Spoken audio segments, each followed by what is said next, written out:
అనగనగా ఒక ఊర్లో రామయ్య అనే వ్యక్తి ఒకరు ఉండేవారు. అతనికి ఒక చిన్న టిఫిన్ సెంటర్ ఒకటి ఉండేది.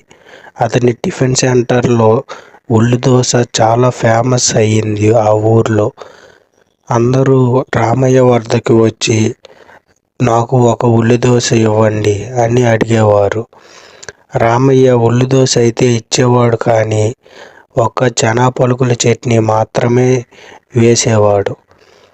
కానీ వచ్చిన కస్టమర్స్ మాకు రకరకాల చట్నీలు కావాలి, రకరకాల కూరలు కావాలి అని అడిగేవారు.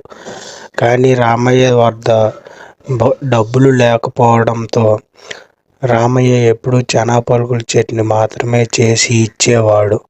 కానీ ఊరి ప్రజలంతా రకరకాల చట్నీలు అడగడంతో రామయ్య షాప్ మూతపడుతుంది. రామయ్య షాప్ ఎదురుగానే ఇంకొక వ్యక్తి భీమయ్య షాప్ తెరుస్తాడు.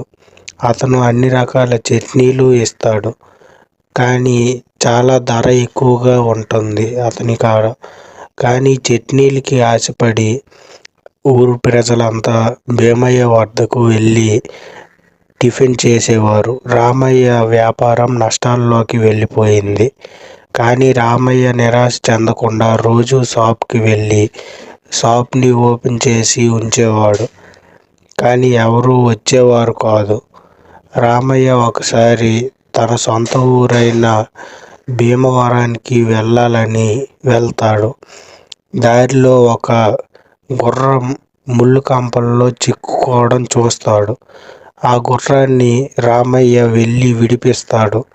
గుర్రం ఒక అందమైన దేవతగా మారి రామయ్యకు, నీకు ఏం వరం కావాలో కోరుకో, నేను ఈ గుర్రంలో చాలా ఏళ్ల క్రితం బందీనయ్యాను. నన్ను నువ్వు విడిపించావు, నీకు ఏ వరమైనా ఇస్తాను. కానీ నాకు ఏ వరం వద్దు, నాకు ఉన్నదాంతో నేను సంతోషంగానే ఉన్నాను అంటాడు రామయ్య. సరే అని ఆ దేవకన్య మాయమవుతుంది. రామయ్య భీమవరానికి వెళ్ళి కొన్ని రోజుల తర్వాత మళ్ళీ తన వ్యాపారం వద్దకు వచ్చి షాప్ని ఓపెన్ చేసి ఉంచేవాడు. కానీ ఈసారి రామయ్య షాప్ ఓపెన్ చేయక ముందే చాలామంది షాప్ వద్దకు వచ్చి ఉన్నారు. అది చూసి రామయ్య ఆశ్చర్యపోతాడు. ఇది నా షాపేనా అని అనుకుంటాడు. రామయ్య ఉల్లి దోశ వేసి ప్రజలందరికీ ఇచ్చేవాడు. కస్టమర్స్ కూడా ఆ ఉల్లి దోశని చాలా సంతోషంగా తినేవారు. ఎవరైనా ఉల్లి దోశతో పాటు ఏదైనా కూర అడిగితే ఆ కూర వారి ప్లేట్లో ప్రత్యక్షమయ్యేది. అది చూసి అందరూ ఆశ్చర్యానికి గురయ్యేవారు. అలా అందరూ కూడా రామయ్య వద్దకు వచ్చి టిఫిన్ చేసి వెళ్ళేవారు. అలా విచిత్రాన్ని చూడడానికి కూడా చాలామంది వచ్చేవారు. అది ఒక టూరిస్ట్ ప్లేస్లా కూడా అభివృద్ధి చెందుతుంది. రామయ్య చాలా సంతోషిస్తాడు. రామయ్య అలా చిన్న టిఫిన్ షాప్ని మూసేసి ఒక పెద్ద హోటల్ని తెరుస్తాడు. అలా పెద్ద హోటల్ని తెరవడంతో అయినా కానీ ఆ హోటల్ నిండుగా జనాలు నిండిపోతూ ఉండేవారు. అది చూసిన రామయ్య చాలా సంతోషిస్తాడు.